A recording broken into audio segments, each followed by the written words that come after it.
Stop chasing success you don't even understand. Stop burning energy on goals that leave you empty. What if I told you that true discipline, unstoppable focus, and relentless resilience don't come from motivation, luck, or willpower? They come from one thing: meaning. The deeper your purpose, the easier your daily effort becomes, the stronger your focus grows, and the obstacles that once crushed you turn into messages guiding your path. In the next hour, you'll learn how to build a mission that makes discipline effortless, focus automatic, and success a natural byproduct, not a struggle. Chapter 1. Stop chasing success without knowing why. You've been told your whole life to chase success. But no one taught you the first rule: never chase something you can't define. This is why you burn out. This is why you quit. This is why your discipline collapses the second life gets heavy. Because you're not chasing success. You're chasing someone else's definition of success. And that's the fastest way to build a life that drains you. Listen carefully. A goal without meaning is an obligation. Say it again in your mind. A goal without meaning is an obligation. That's the key. When you pursue something you don't emotionally connect to, you will always need more motivation, more hype, more external pressure just to keep going. You will always need reminders. You will always need validation. You will always fight yourself. And you don't need to live that way. You have a choice. You can chase external success, or you can build internal meaning. One collapses under pressure. The other strengthens under pressure. You already know which one you've been operating from. Think about the times you started something strong. A new diet, a new routine, a new business idea, a new ambition that felt exciting for 24 hours and exhausting by day 3. Why? Because excitement is not meaning, and hype is not purpose. You burned out because you were trying to discipline yourself into a goal that never belonged to you. Let me give you something very real. There are people who reach the top of their industry, athletes, executives, creators, people who have accomplished everything the world celebrates. They have the numbers, they have the money, they have the recognition. And yet, when they reach the top, they feel nothing. I've spoken to people who achieved every milestone they set. And the first thing they asked was, "Is this it?" Because success without meaning is empty. That emptiness is the cost of misalignment. That emptiness is the invoice you pay when you chase outcomes without purpose. One man built a company from scratch, sold it for millions, and within 6 months, felt more lost than he did before he started. Why? Because the company was never about meaning. It was about proving something. It was about ego. It was about showing the world he was worth something. The money didn't fix the internal problem. Another example. A high achiever ran a marathon not because he loved running, not because he was connected to the challenge, but because he thought the accomplishment would finally silence his insecurities. He crossed the finish line. He got the medal. And within minutes, he felt the same self-doubt return, because the accomplishment wasn't connected to meaning. It was connected to fear. You can't use success to fill a hole that only purpose can fill. And that's where your life changes. That's the shift. That's the opening crack in the armor of who you've been. You have to understand the difference between success-driven behavior and purpose-driven behavior. Success-driven behavior says, "I need to achieve this so people see my worth. I need to finish this so I don't feel like a failure. I need to accomplish this because everyone else is doing it." Purpose-driven behavior says, "This matters to me. This expresses who I am. This aligns with what I want to contribute." Can you feel the difference? One drains you. One fuels you. One collapses. One sustains. That's the key. Success-driven behavior requires constant self-negotiation. Purpose-driven behavior requires zero negotiation. Purpose-driven behavior doesn't need you to force yourself. It pulls you. It directs you. Stabilizes you. When you operate from purpose, discipline becomes effortless. Not easy, but effortless. Meaning makes effort feel natural. Listen, you don't fail because you're lazy. You don't quit because you're weak. And you don't fall off track because you lack discipline. It's not about laziness. It's about misalignment. It's not about weakness. It's about clarity. It's not about discipline. It's about meaning. When the meaning is strong, the behavior becomes automatic. Think of someone who wakes up at 5 a.m. every day to train because they want to set an example for their children. They don't negotiate. They don't ask, "Do I feel like it?" Because their purpose is bigger than their mood. They're not powered by discipline. They're powered by meaning. Think of someone building a business not to impress anyone, but because they want to solve a problem that matters to them. They don't need motivation. They don't need applause. They don't need permission. They're anchored. Anchored people don't drift. You need that anchor. This is chapter 1 for a reason. Because nothing in this audiobook matters until you decide to stop chasing outcomes that were never yours. You must confront the truth. Your burnout didn't come from hard work. Your burnout came from working hard on the wrong things. And once you accept that, you unlock a new level of freedom. You don't have to chase everything. You don't have to prove anything. You don't have to follow the timelines or expectations of anyone around you. You have a choice. And your choice is simple. Will you continue chasing success without knowing why, or will you build a life that actually belongs to you? Here's what you need to do starting today. First, define what truly matters to you. Not what looks good. Not what gets applause. Not what makes your parents proud. What matters to you. If you can't define it, you can't pursue it. If you can't feel it, you won't fight for it. Second, remove goals that don't align with your emotional truth. This might hurt, but letting go frees your energy. A misaligned goal is a parasite. Cut it. Third, stop comparing your timeline to others. Comparison is the fastest way to chase a life that isn't yours. Stop measuring yourself using someone else's metrics. You're not behind. You're misaligned. Purpose solves that. When you begin choosing meaning first, everything changes. Your focus tightens. Your pace steadies. Your mind quiets. Your discipline rises. Not because you forced it, but because you finally aligned with something worth pursuing. This is the foundation. This is the shift the rest of the audiobook builds on. To transform your discipline, you must first transform your direction. You've stopped chasing success without knowing why. Now let's go deeper. You built awareness. Now it's time to build power. Chapter 2. Purpose makes discipline automatic. You've been told to be more disciplined. You've been told to push yourself harder. You've been told that the reason you fall off track is because something is wrong with you. But here's the truth you were never taught. Discipline isn't a personality trait, it's a consequence of clarity.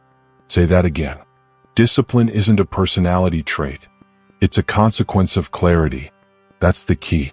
When you know why you're doing something, clearly, emotionally, powerfully, your brain stops fighting you. When the purpose is strong, the behavior becomes automatic. This isn't motivational talk. This is neuroscience. Your brain is designed to conserve energy. It hates forcing itself into behaviors that feel disconnected from meaning. This is why you struggle with consistency. This is why you procrastinate. This is why you sabotage yourself. Your brain resists when the task feels empty. Your brain resists when the goal feels foreign. Your brain resists when the purpose is weak. But when the purpose is strong, your brain shifts into a different mode. It stops asking, "Do I feel like it?" It starts saying, "This matters. This is mine. This is who I am." Purpose overrides impulse. Purpose overrides fear. Purpose overrides fatigue. Purpose even overrides the body's natural resistance to effort. That's the power you've been missing. Think about the last time you pushed yourself effortlessly. Maybe you stayed up all night working on a project you cared about. Maybe you traveled across the country to see someone you loved. Maybe you spent hours practicing a skill you genuinely enjoyed. You didn't need discipline for any of that. You didn't negotiate with yourself. You didn't complain. You just did it. Why? Because you had purpose. And purpose makes discipline automatic. Top athletes understand this. Founders understand this. High performers in every field understand this. A world-class athlete doesn't wake up every day fueled by motivation. Motivation fades. Motivation fluctuates. Motivation is emotional weather, unpredictable and unreliable. What carries them is conviction. What carries them is clarity. What carries them is purpose. They know exactly why they're in the arena. They know exactly what drives them. They know exactly what they're fighting for. Some of them compete to honor their families. Some compete to break generational cycles. Some compete to test their limits. Some compete to inspire people who feel forgotten. Their reasons are emotional, not logical. Because logic doesn't create discipline, emotion does. Purpose does. Founders are the same. The most relentless entrepreneurs aren't the ones chasing money. Money isn't a purpose. Money is a scoreboard. The ones who endure, the ones who keep building when everyone else quits, are the ones who are obsessed with solving a problem that matters to them. Their purpose gives them energy. Their purpose gives them resilience. Their purpose gives them clarity. And clarity creates discipline. Say it again, discipline isn't a personality trait, it's a consequence of clarity. This is why you might think others are naturally disciplined. They're not. They're aligned. And alignment looks like discipline from the outside. Alignment looks like consistency. Alignment looks like strength. But the truth is simple, they're not forcing themselves. They're following something that matters. You have that potential. You can live that way. You have a choice. But to unlock it, you must identify the 1 to 2 internal drivers that would make your consistency effortless. Not 10 drivers. Not a list of 20 forced goals. Just 1 or 2. Because the human brain doesn't need a lot of reasons. It needs the right reasons. So here's what you need to ask yourself. What do I care about so deeply that quitting would feel like betrayal? Not betrayal to others, betrayal to yourself. What do I want so badly that I'm willing to be uncomfortable to get it? What is the mission that gives my actions meaning? Your internal drivers must be emotional. If the reason doesn't pull at you, it won't push you. If the reason doesn't light something inside you, it won't sustain you. You may think your reason is, I want to get in shape. But that's not a reason. That's a statement. The real reason is deeper. Maybe you want to prove to yourself that you can rebuild. Maybe you want to feel strong again. Maybe you want to break the cycle of neglect you grew up with. Maybe you want to live long enough to see your kids grow up. That's purpose. That's what overrides impulse. That's what keeps you consistent when motivation dies. You may think your reason is, I want to make more money. But money isn't meaning. Money is a tool. The real purpose might be, I want freedom. I want to take care of my family. I want to break the pattern of scarcity. I want to create something that outlives me. That's a reason. That's fuel. That's clarity. And clarity creates discipline. Think about this carefully. You have done incredibly difficult things in your life. Not because you had discipline. Not because you had motivation. But because something mattered so deeply that you couldn't turn away from it. You already know how to be disciplined. You just haven't given yourself a reason worth being disciplined for. That's the shift this chapter forces you to make. You don't need more motivation. You don't need more routines. You don't need more hacks or tricks or life optimization strategies. You need a purpose strong enough to make discipline automatic. Once you identify your internal drivers, everything changes. Your mornings change. Your focus changes. Your commitment changes. Your identity changes. Because now your behavior is tied to meaning. Now your effort is tied to purpose. Now your discipline is tied to clarity. You are no longer forcing discipline. You are expressing it. It becomes who you are. It becomes natural. It becomes non-negotiable. Because when the purpose is strong, the impulses are weak. When the purpose is strong, the distractions lose power. When the purpose is strong, you don't need permission. You don't need approval. You don't need motivation. Purpose carries you. Purpose protects you. Purpose strengthens you. That's the key. This is what Chapter 2 is about. Shifting your discipline from something you push to something that pulls you. You are no longer fighting yourself. You are following something meaningful. You are no longer chasing success. You are building identity. And identity is what makes discipline automatic. You've learned why purpose is your power source. Now it's time to turn that power into direction. Clarity creates discipline. Direction creates momentum. Chapter 3. Build your internal North Star. You can have all the discipline in the world, but without direction, it means nothing. You can have routines, schedules, planners, and productivity hacks. But without a mission, they collapse the moment life gets loud. You don't need more time management tools. You don't need more reminders. You don't need more structure. You need a North Star, a direction that guides every decision you make. Because direction is more powerful than deadlines. That's the key. A clock tells you when to move. A compass tells you where to move. And your life has been ruled by the clock, not the compass. You've been obsessed with timelines. Obsessed with deadlines. Obsessed with by this age, and by this point, and I should be further along. But the clock has no wisdom. The clock doesn't care about meaning. The clock doesn't care about alignment. The clock only measures time, not direction. This is why you feel lost. This is why your progress feels inconsistent. This is why you drift from goal to goal, habit to habit, phase to phase. Because you've been living by the clock, not the compass. Today that ends. Today you build your internal North Star. Your North Star is your mission. Your mission is your emotional anchor. Your emotional anchor is what makes discipline effortless. So how do you craft a mission powerful enough to guide your life? You start with this truth. If it doesn't point to your North Star, it doesn't deserve your time. Say it again. If it doesn't point to your North Star, it doesn't deserve your time. That's the anchor phrase of this chapter. Keep it with you. Your North Star must be three things: personal, emotional, and non-negotiable. Not logical. Not impressive. Not socially acceptable. Not what looks good on paper. Personal. Emotional.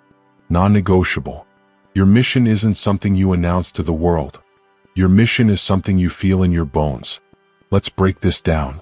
1. Your North Star must be personal. A mission that doesn't come from your soul will never hold your discipline. You can't borrow someone else's dream. You can't inherit someone else's expectations. You can't live someone else's timeline. If your mission is not personal, it's not a North Star. It's a chore. Think about it. How many things in your life have you pursued just because someone told you it was the right thing? How many paths have you followed simply because they were convenient, safe, or socially approved? You're not here to follow a path. You're here to carve one. Your North Star must come from within you. Not from parents, not from peers, not from pressure. You have a choice. Choose the mission that feels like truth, not the mission that earns applause. 2. Your North Star must be emotional. Logic doesn't create discipline. Emotion does. Logic says, I should do this. Emotion says, I must do this. Logic lasts a day. Emotion lasts a lifetime. Your mission has to move you. Your mission has to make you feel something. Your mission has to wake something inside you that refuses to settle. Ask yourself, what would I fight for even when I'm exhausted? What would I pursue even if I never got recognition? What would I chase even if I failed 100 times?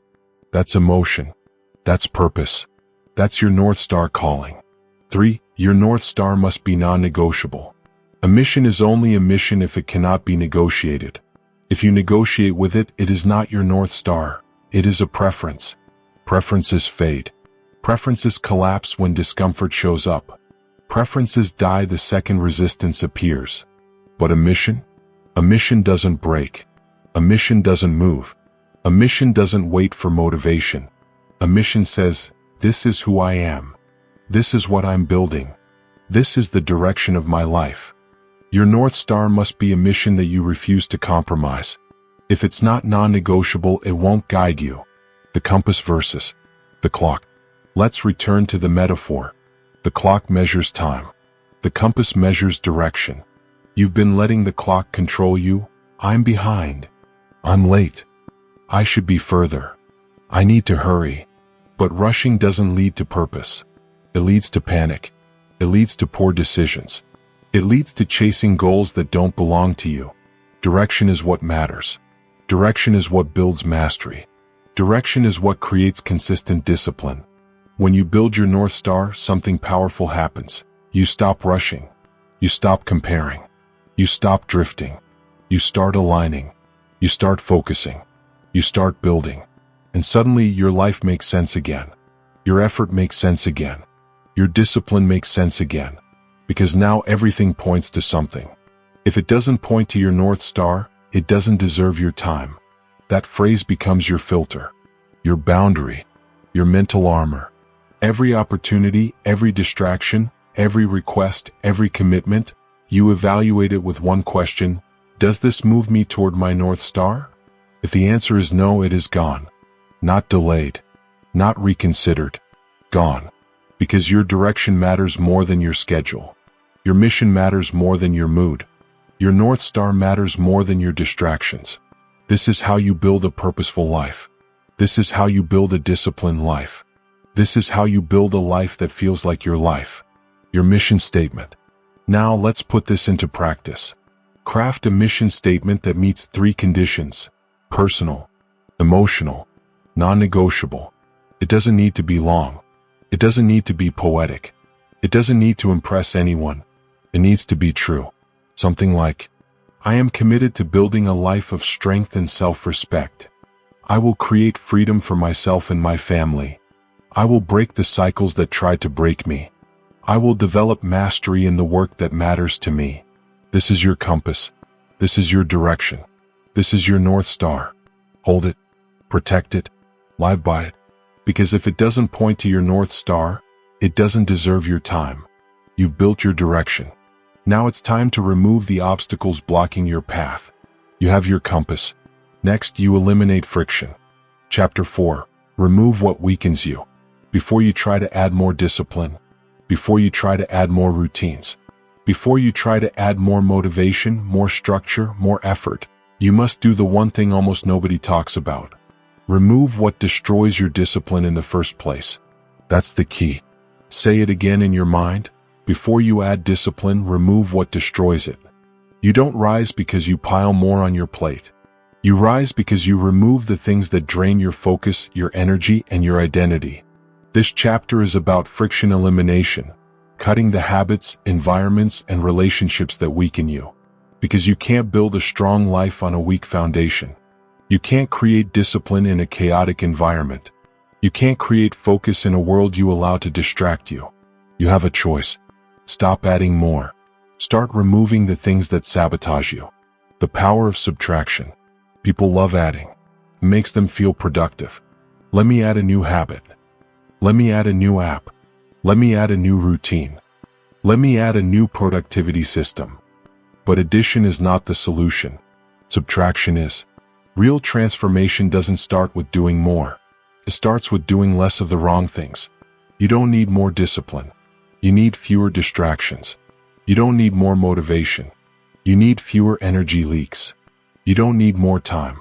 You need fewer self-inflicted obstacles. Your life changes the moment you start removing what weakens you. Friction elimination, your new strategy. Friction is anything that makes focus harder.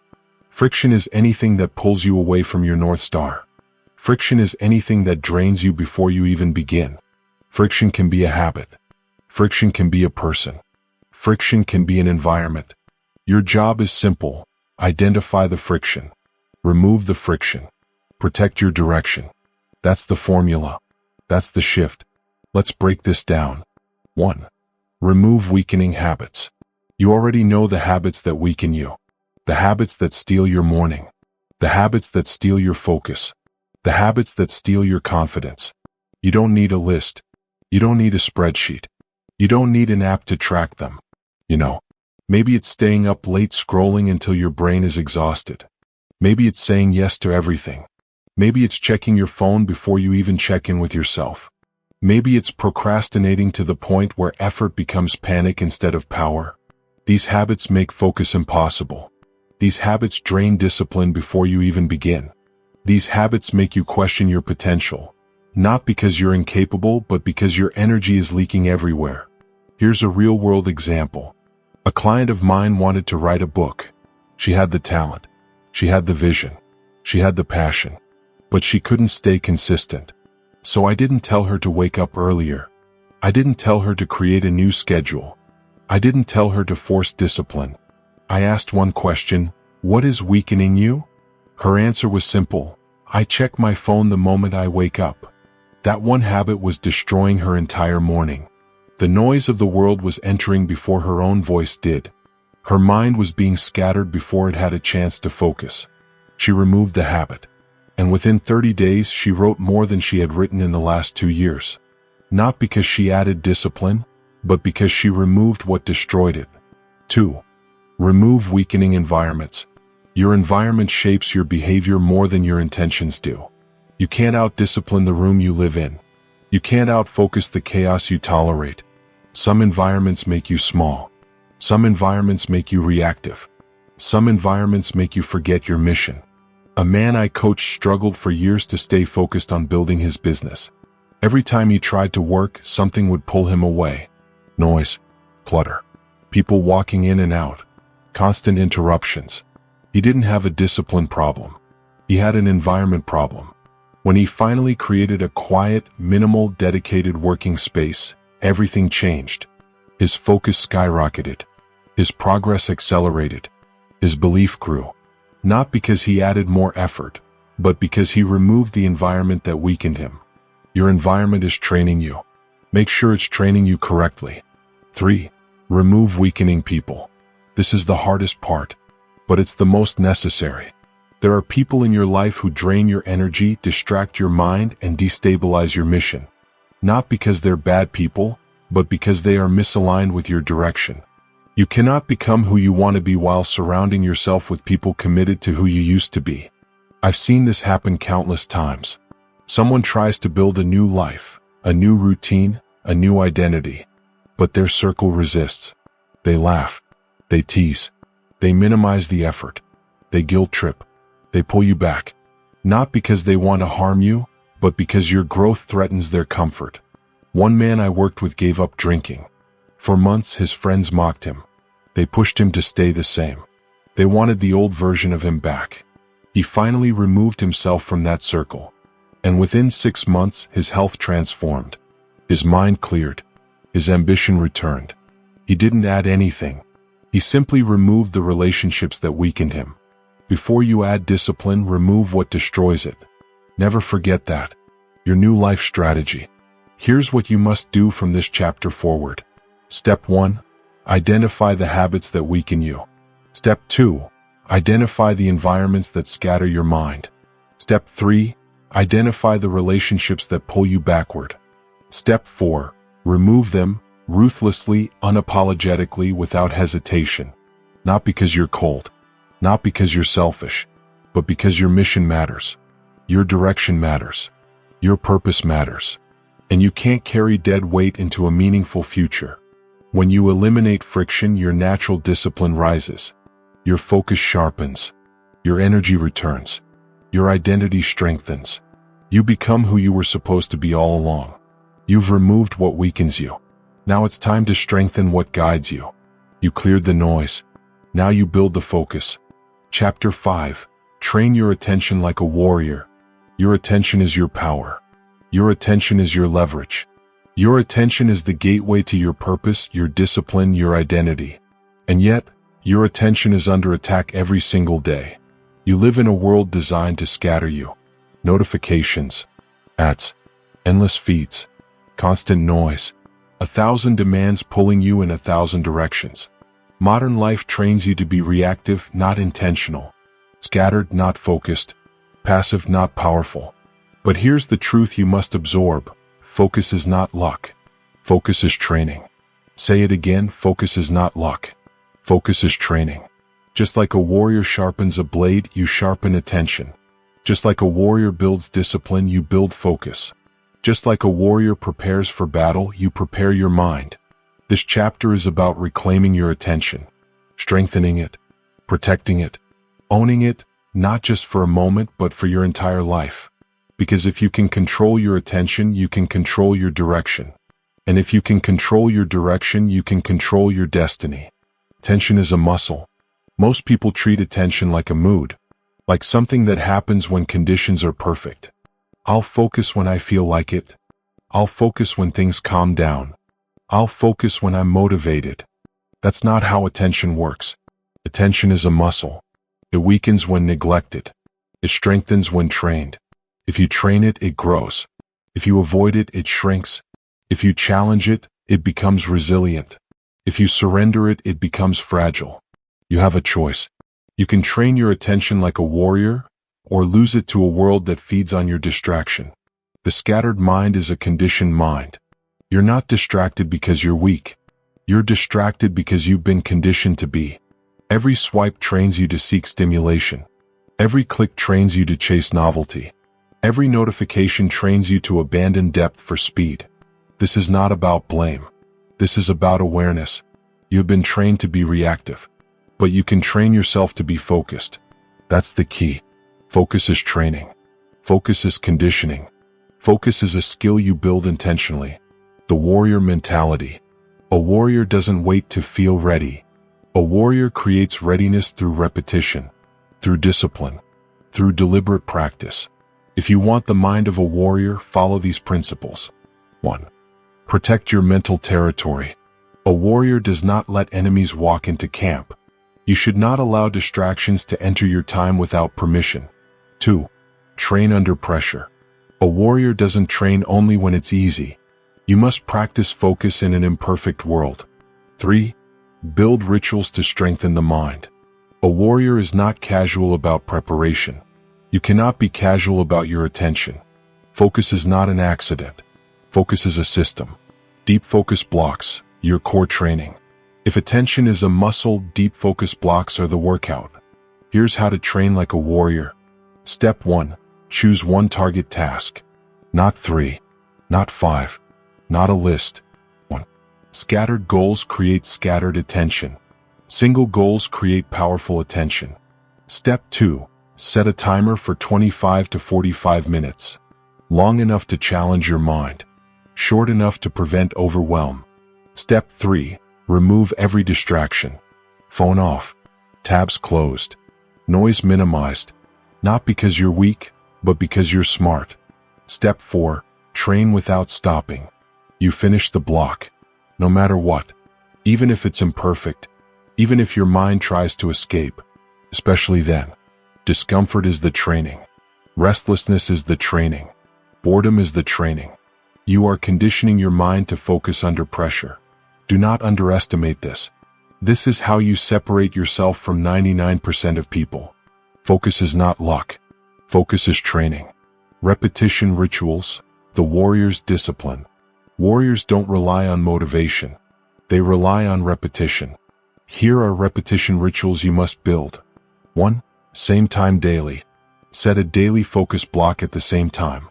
This conditions your brain to expect depth. Consistency becomes your ally. 2. Same physical setup. Your environment becomes a mental trigger. Your brain learns, when I sit here, I focus. 3. Same starting action. Maybe it's opening a notebook. Maybe it's taking a breath. Maybe it's writing the first sentence. The ritual initiates the state. The state strengthens the focus. The focus reinforces the ritual. That's the loop. That's the power. You are building discipline through deliberate repetition. Mental conditioning exercises. Here are simple, powerful conditioning drills used by high performers around the world. 1.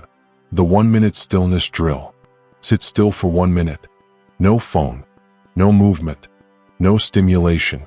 This teaches your brain to stop chasing noise. 2. The delayed response drill. When your phone buzzes, wait 60 seconds before checking. This trains impulse control.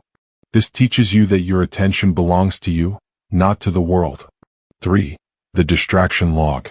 Every time you lose focus, write down what pulled you away.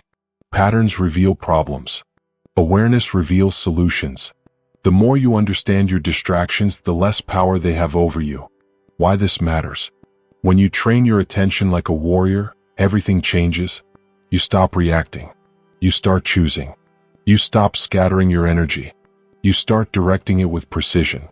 You stop living in chaos. You start leading your life with clarity. Focus is not luck. Focus is training. Focus is your weapon in a world of noise. You have a choice. You can reclaim your mind. You can sharpen your attention. You can build a level of discipline that others will never understand. Not because you were born different, but because you trained differently. You've built your focus. Now you must learn to guard it with intention. You train like a warrior. Now you decide what deserves your energy. Chapter 6. The Resilience Loop. How Purpose Fuels Persistence. Resilience isn't magic. Resilience isn't a personality trait. Resilience isn't something strong people have and weak people don't. Resilience is a loop. A cycle. A process that repeats over and over again inside people who refuse to quit. Here's the structure. Meaning, effort, progress, renewed meaning. That's the loop. That's the engine. That's the system that keeps you moving when others collapse. Most people think resilience is about pushing harder. But pushing harder means nothing when you have no direction. Pushing harder is pointless when you don't know why you're pushing. Resilience doesn't start with effort. Resilience starts with meaning. Because meaning turns obstacles into messages. Say it again. Meaning turns obstacles into messages. Meaning creates effort. When you have meaning, effort becomes a natural response, not a fight. You don't have to hype yourself up. You don't have to get motivated. You don't have to rely on emotion. A meaningful mission creates automatic energy. You work because your purpose demands it. You work because stopping feels worse than starting. Think of the people who survive impossible odds. They don't survive because they're genetically superior. They survive because they have one thought burning in their mind: I am not done yet. That's meaning. That's purpose. That's the spark that lights effort. You have a choice. You can push from ego or you can push from purpose. When you push from ego, you break. When you push from purpose, you rise. Effort creates progress, even when it's invisible. Here's the truth most people never understand. Progress is rarely visible at the beginning. Progress is microscopic. Progress hides. Progress whispers. But purpose-driven effort compounds. Effort creates momentum. Effort builds skill. Effort reshapes your identity. Every tiny action becomes a vote for the person you're becoming. That's the key. That's the entire system. Even when there's no result. Even when the world doesn't clap. Even when no one sees the hours you're putting in. Your effort is building something inside you. Something sturdy. Something that does not collapse when life pressures you. Effort is the bridge between meaning and transformation. Without effort, meaning stays theoretical. With effort, meaning becomes real. Progress creates renewed meaning. When you start seeing even small signs of progress, your purpose strengthens. Your belief sharpens. Your resolve hardens. You stop questioning your path and start realizing you're built for it. That's the loop working. Meaning, effort, progress, renewed meaning. And when meaning renews, when meaning deepens, when meaning expands, you become unstoppable. Because now you're not just working towards something. You're becoming someone. Progress adds fuel to the mission. Progress adds conviction to the commitment. Progress adds power to the purpose. And with renewed meaning, you enter the loop again. Stronger, sharper, more resilient than the last time. Setbacks become useful when tied to mission, not ego. Most people crumble because their goals are ego-driven. They want to win for validation. They want to succeed for applause. They want progress so others will approve. When ego drives you, every setback feels like a personal failure. Every obstacle feels like an attack. Every delay feels like an insult. But when purpose drives you, everything changes. Setbacks become feedback. Obstacles become teachers. Delays become recalibration. Why? Because when your mission matters, nothing is wasted. Nothing is pointless. Nothing is punishment. Everything becomes instruction. Meaning turns obstacles into messages. And if you listen to those messages, you evolve. You adapt. You upgrade. A purpose-driven person doesn't ask, "Why is this happening to me?" A purpose-driven person asks, "What is this strengthening in me?" That's resilience. That's power. That's self-mastery on the deepest level. Real-world proof. Think about elite athletes who rise after injuries that should have ended their careers. How do they bounce back? How do they rebuild? How do they resist breaking under the pressure? It's not motivation. It's not ego. It's not temporary hype. It's meaning. They have a mission bigger than the setback. They have a purpose stronger than the pain. They don't say, "I need motivation." They say, "I need to honor my mission." The founder who rebuilds after the company fails? Not because they enjoy suffering, but because the mission matters more than the setback. The parent who works 2 jobs to give their children a better life? Not because they love exhaustion, but because their meaning is stronger than their fatigue. Meaning fuels effort. Effort fuels progress. Progress fuels renewed meaning. and the loop continues. Your resilience loop starts with one question. If you want resilience, stop asking, how do I stay motivated? That's the wrong question. Start asking, what mission is worth suffering for? What mission is worth fighting for? What mission is worth returning to when everything collapses? Your resilience loop begins the moment you choose a purpose that matters more than your comfort. That purpose becomes your anchor, your compass, your internal gravity. When everything else shakes, meaning stabilizes you. When everything falls apart, meaning keeps you standing. When everything feels impossible, meaning gives you breath. Your instructions. Here's what you do right now. 1. Define the mission you refuse to abandon. Make it simple. Make it emotional. Make it yours. 2. Commit to one act of effort today. Small, specific, non-negotiable. This activates the loop. 3. Track even the smallest progress. Don't wait for the big wins. The loop grows through tiny wins. 4. Let progress renew meaning. This is how resilience strengthens. This is how the loop accelerates. Meaning, effort, progress, renewed meaning. This is your engine. This is your advantage. This is your resilience loop. When you build meaning first, you never collapse under pressure. You rise because of it. You don't break, you expand. You don't quit, you evolve. Meaning turns obstacles into messages. And if you listen to those messages, you become unstoppable. Your resilience is no longer random. It's engineered. It's intentional. It's built on purpose, not ego. Now that you understand the resilience loop, it's time to take the next step, guarding your internal direction. Because resilience means nothing if you're headed in the wrong direction. Chapter 7. Identity before action. You keep asking yourself the wrong question. You think, how do I get disciplined? You think, how do I follow this routine consistently? You think, how do I push myself when I don't feel like it? That's the wrong question. Discipline is not an action. Discipline is an identity. And the moment you understand this, everything changes. You don't act disciplined. You become someone who doesn't negotiate with themselves. Say it again. You don't act disciplined. You become someone who doesn't negotiate with themselves. That's the key. Identity dictates behavior. Your actions are a reflection of your identity. Every decision you make, every habit you form, every effort you put in, it flows from how you see yourself. Think about it. Someone who identifies as a healthy person will choose to exercise when no one is watching. Someone who identifies as a focused professional will complete work before distraction hijacks their day. Someone who identifies as a reliable parent will show up even when they're tired. Their behavior doesn't rely on motivation. It doesn't rely on discipline in the traditional sense. It relies on identity. Because identity is non-negotiable. Identity doesn't argue with excuses. Identity doesn't depend on mood. Identity acts automatically, effortlessly, and consistently. If you try to act disciplined without changing your identity, you'll fail. Every time. From trying to becoming. Most people live in the world of trying. I'll try to eat healthier. I'll try to exercise more. I'll try to work harder. I'll try to stay consistent. Notice the language, trying. Trying implies doubt. Trying implies negotiation.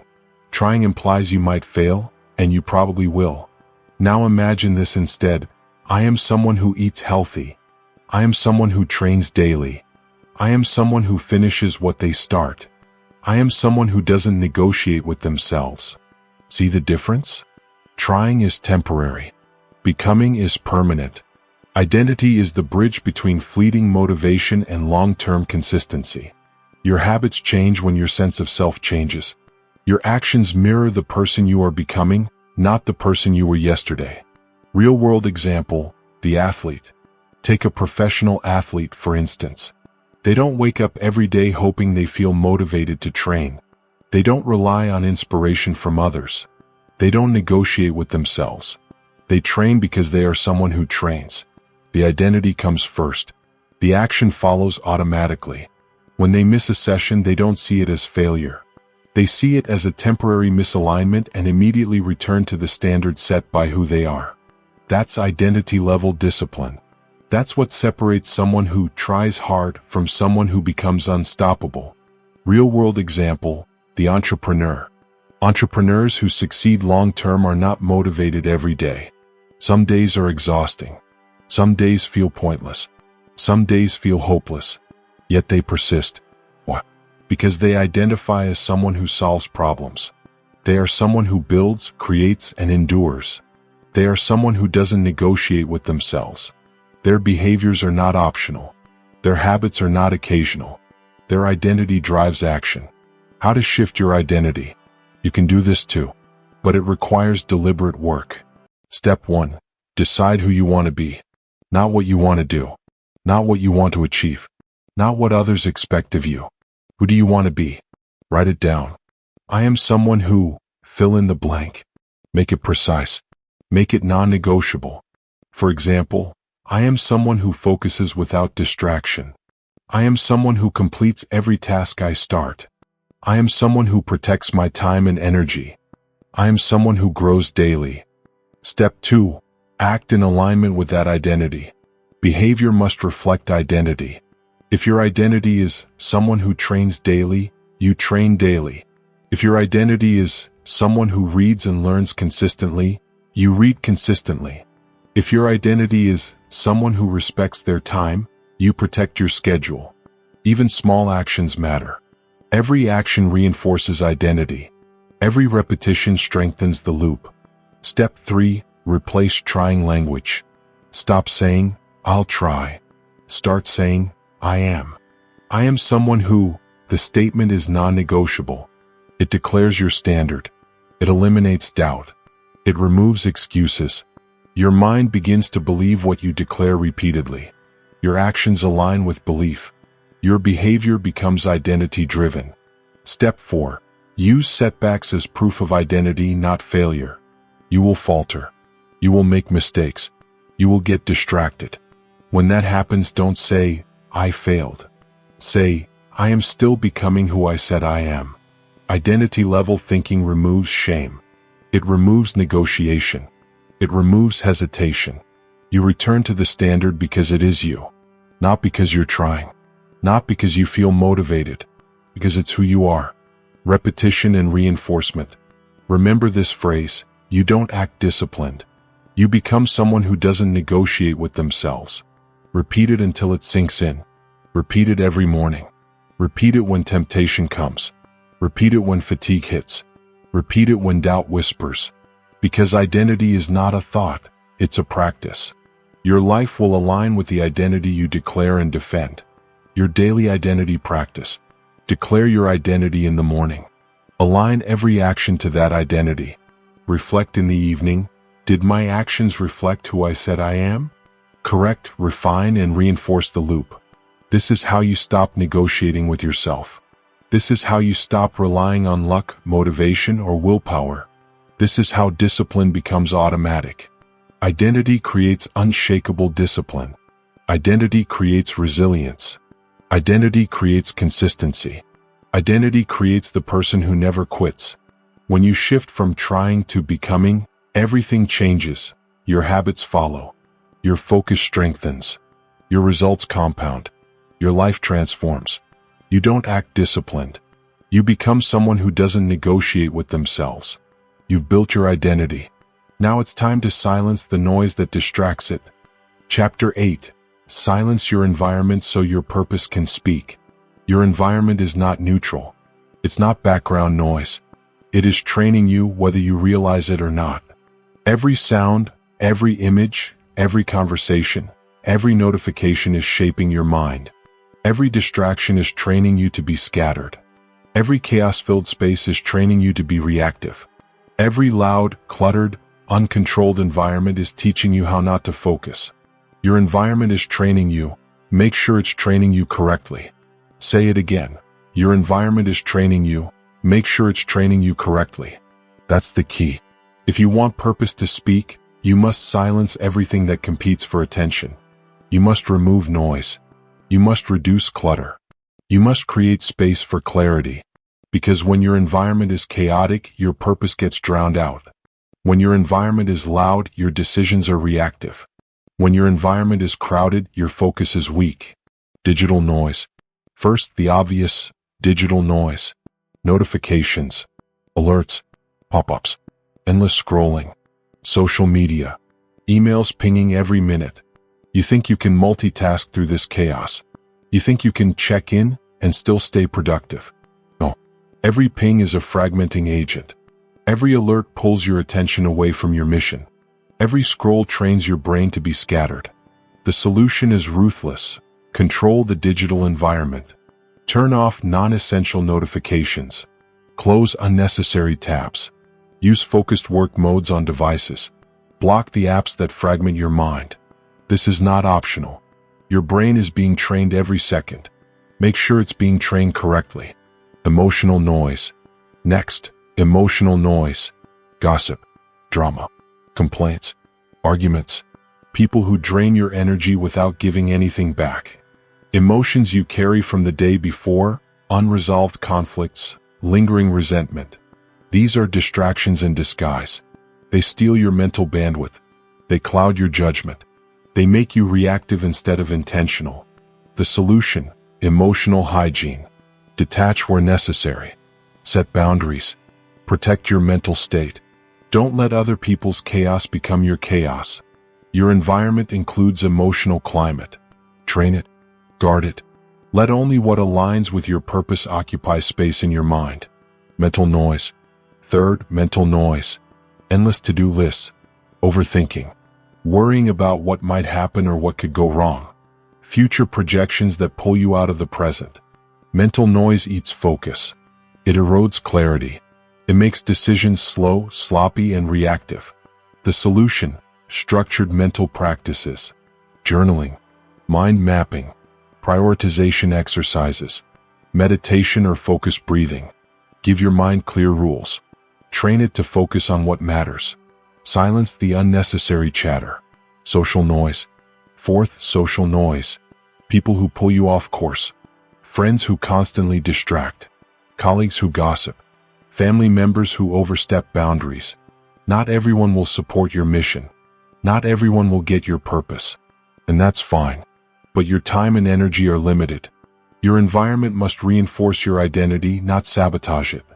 Some relationships must be paused. Some conversations must be limited. Some commitments must be declined. This is not about being cold. It's about being strategic. Your environment is your training ground. Choose your coaches carefully. Creating a silent environment. Here's how to intentionally silence your environment and allow purpose to speak. Digital detox blocks. Set specific periods during the day where your devices are off. No email. No social media. No messages. Use this time for deep work, reflection, or planning. Physical decluttering. Your space reflects your mind. Clear your desk. Remove unnecessary items. Create a clean, minimal space where your thoughts can breathe. Emotional boundaries. Identify the people, conversations, and situations that drain you. Set clear limits. Reduce exposure to emotional noise. Protect your mental energy fiercely. Mental training rituals. Start each day with reflection, intention, or journaling. End each day with review and release of what's unnecessary. Your mental space becomes your sanctuary. Intentional social exposure. Surround yourself with people who support your mission. Engage in relationships that align with your growth. Seek mentors, peers, and allies who reinforce discipline and focus. Why silence matters. Silence activates clarity. Silence allows purpose to speak. Silence strengthens decision-making. In quiet, your priorities emerge. In quiet, your energy is preserved. In quiet, you make higher quality choices. Contrast this with noise. Noise forces reaction. Noise scatters energy. Noise creates fatigue before effort even begins. A chaotic environment trains you to be chaotic. A silent, controlled environment trains you to be powerful, focused, and deliberate. Your environment is not passive. It is your training ground. Every element, every sound, every person, every item is shaping the person you become. Choose wisely. Real-world example: the writer. Consider a writer struggling to finish a book. Their desk is cluttered. Their phone buzzes constantly. Friends call during work hours. The TV is on. The result? Scattered drafts, interrupted focus, never-ending procrastination. Now consider the same writer in a silent, controlled environment. Clear desk. Phone on Do Not Disturb. No external distractions. A dedicated writing space. The difference is immediate. Ideas flow. Focus deepens.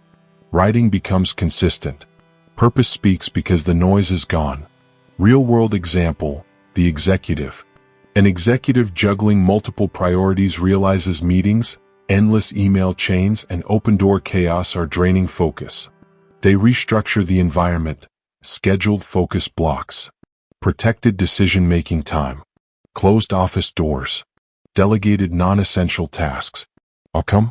Better decisions, higher quality work, energy and discipline preserved. Your environment is a reflection of your standards. If you tolerate chaos, your results will reflect chaos. If you demand order, your results will reflect clarity. Your instructions. Right now, evaluate your environment. What digital distractions pull you off course? What emotional noise drains your energy? What mental clutter clouds your judgment? What social influences scatter your focus? Then act decisively, remove, limit, or control. Create space for silence. Create space for reflection. Create space for purpose. Because in silence, your purpose speaks. In silence, you can hear your North Star. In silence, you can act with clarity, conviction, and power. Remember the anchor phrase, your environment is training you. Make sure it's training you correctly. When your environment is intentional, focus strengthens. Discipline rises naturally. Decisions improve. Your life aligns with your mission. Silence is not empty. Silence is fertile. Silence is the soil where your purpose grows strong and unstoppable. You've cleared noise. You've created space for clarity.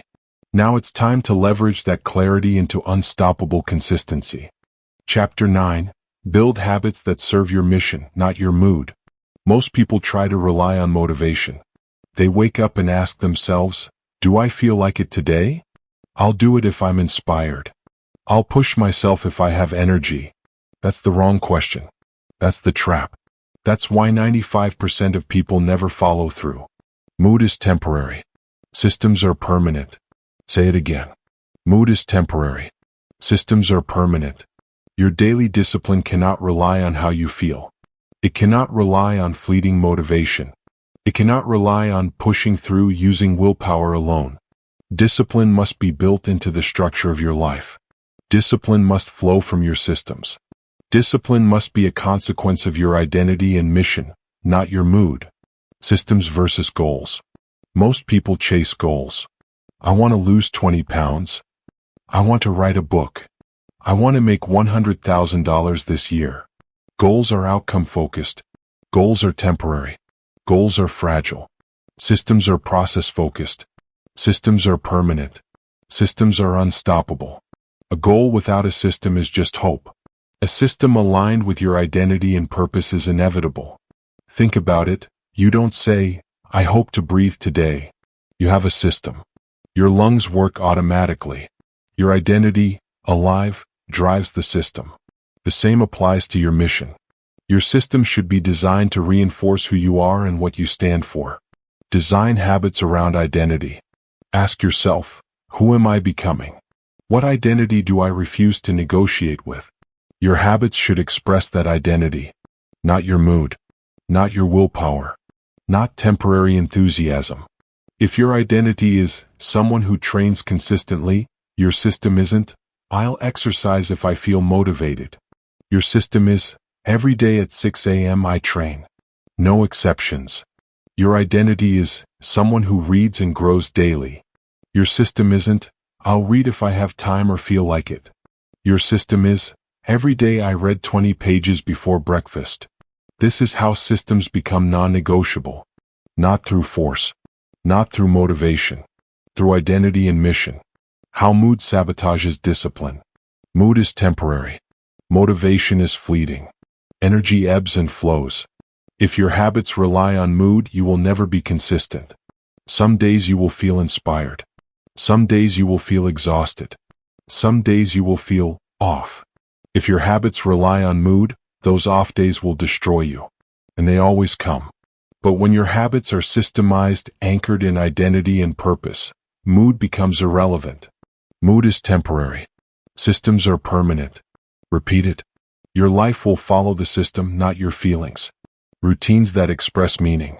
A system is not punishment. A system is not obligation. A system is a tool that channels your meaning into action. Here's how to build routines that reinforce purpose. Anchor routines to identity. Decide who you are first. Design your routine as an expression of that identity. Stack habits around core purpose. Your most important tasks happen first. Everything else supports them. Your day revolves around your mission. Automate consistency. Design triggers that make habits automatic. Morning routines, evening rituals, scheduled blocks of focus. The less you rely on willpower, the stronger the system. Your system should answer one question every day. How does this express who I am? If it doesn't, it's noise. It's distraction. It's friction. Real-world example, the author. A writer I coached wanted to finish a novel but struggled with consistency. She tried relying on motivation. She told herself, I'll write if I feel inspired. Weeks passed. Months passed. Nothing happened. Then she redesigned her system. Every morning she wrote for 1 hour at the same desk. She used the same notebook and pen every day. She did not allow excuses. No email, no social media, no distractions during that hour. The result? Within 3 months she had a first draft. Not because she felt motivated. Not because she pushed herself through willpower. Because her system made consistency inevitable. Her system served her mission, not her mood. Real-world example, the entrepreneur. A founder I worked with wanted to build a daily learning habit but constantly felt too busy.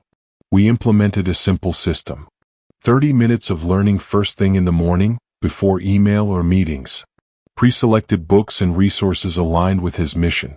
Habit tracked in a visible way to reinforce accountability. Within 90 days he had read 5 books, implemented 2 new business strategies, and transformed his decision-making process. Again, it wasn't motivation, it was a system. Mood had no say. Discipline became inevitable. Your instructions to build systems. Anchor to identity. Decide who you are becoming. Every habit should reinforce that identity. Define core routines. Select 3 to 5 non-negotiable routines that express your mission. These are the backbone of your system. Remove reliance on mood. Set specific times, triggers, and conditions. Do not negotiate. Do not leave it to chance. Track progress. Systems strengthen when reinforced. Check off routines daily. Use visible accountability to cement consistency. Refine and optimize. Your system is alive. Adjust what doesn't serve identity or mission. Keep what works. Eliminate what distracts. Why this works? Systems built around identity and purpose. Make discipline automatic. Make effort effortless. Remove excuses. Protect focus.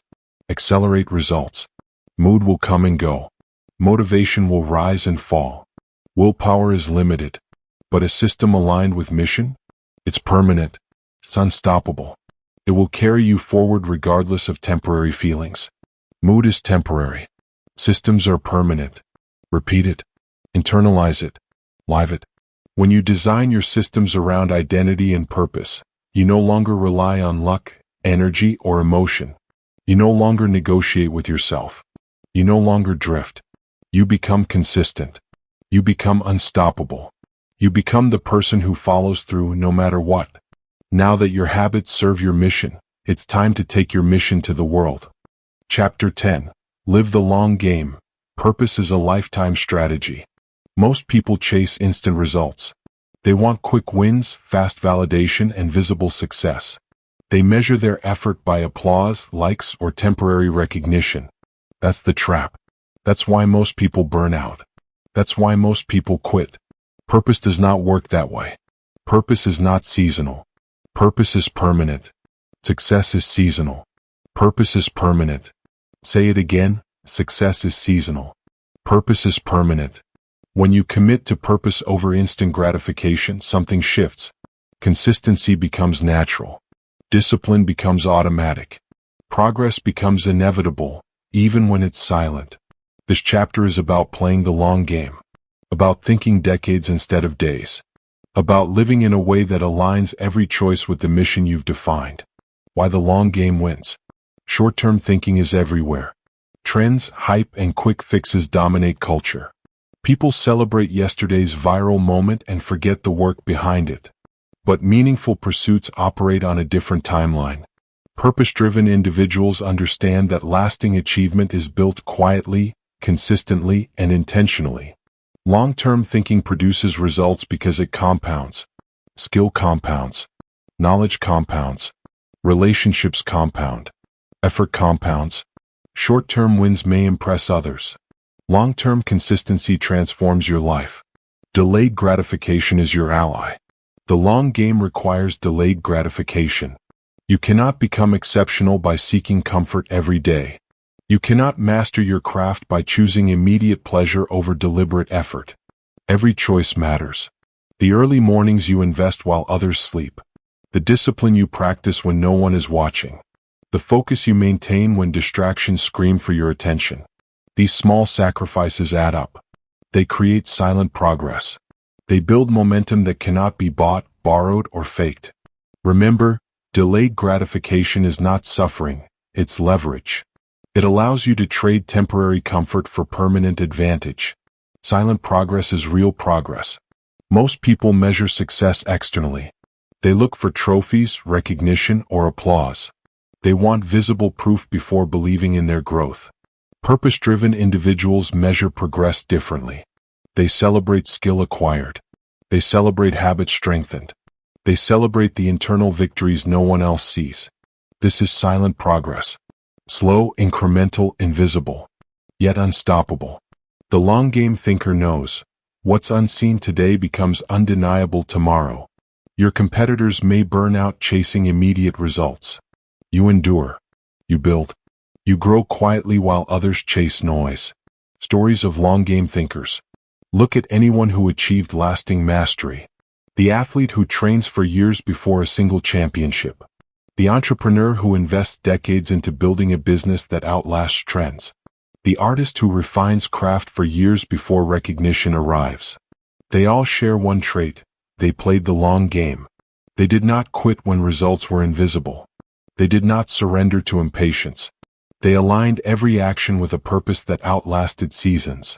Purpose is your anchor in storms. Purpose is your compass when everything else is noise. Purpose is the difference between fleeting success and enduring fulfillment. Consistency over motivation. The long game requires relentless consistency. Motivation is unreliable. Mood is temporary. Willpower is finite. Consistency driven by purpose is infinite. You show up not because you feel like it. You show up because your identity and mission demand it. You show up because you are someone who doesn't negotiate with themselves. This is the ultimate leverage. This is how quiet, consistent effort beats sporadic bursts of intensity. This is how purpose converts ordinary actions into extraordinary outcomes. Your lifetime strategy. Playing the long game isn't about grand gestures. It's about deliberate daily choices. Small actions aligned with a larger mission. Compounding effort over years, decades, a lifetime. Ask yourself, are my daily actions expressing my purpose? Am I investing in what compounds over time? Am I chasing temporary validation or permanent impact? When your answer is truthfully aligned with purpose, everything changes. Discipline is no longer a struggle. Focus becomes automatic. Resilience is built into your routine. The long game trains you to prioritize what matters and ignore what doesn't. It trains patience, persistence, and presence. It transforms ambition into mastery. Your instructions for the long game. Define your mission for decades, not days. Make it emotional, compelling, and non-negotiable. Align daily routines to that mission. Every small action should reinforce purpose. Systems over moods. Habits over motivation. Accept delayed gratification. Trade temporary pleasure for long-term leverage. Celebrate internal victories, not external validation. Embrace silent progress. Recognize the invisible effort building unstoppable momentum. Commit to endurance. Stay in the game longer than anyone else. Outlast impatience, distraction, and doubt. Let this anchor in your mind. Success is seasonal. Purpose is permanent. Repeat it until it becomes part of your identity. Not because it's inspiring, but because it's true. You will face setbacks. You will face impatience. You will face pressure to quit. That's the test of the long game. Your competitors may chase instant wins. You chase permanent mastery. Your life will align with your purpose. Your results will reflect your patience, consistency, and intentionality. The long game is not easy. It is not flashy. It is not celebrated by the crowd. But it is undefeated. It is unstoppable. It is yours if you commit. Commit today to living the long game. Decide that your mission will outlast seasons, trends, and opinions. Prioritize purpose over applause. Build systems, habits, and routines that express identity. Silence distractions. Train focus. Protect energy. Because a life aligned with purpose is unstoppable. A life aligned with purpose is unshakable. A life aligned with purpose outlasts everything else. Success is seasonal. Purpose is permanent. Say it aloud. Feel it. Live it. And if this audiobook transformed your thinking, your habits, and your mission, subscribe now. Hit the button. Turn on notifications. Commit to a channel that helps you build the mindset, systems, and habits to live your long game. Your journey doesn't end here. It begins. Purpose is permanent. Your life is yours. Play the long game.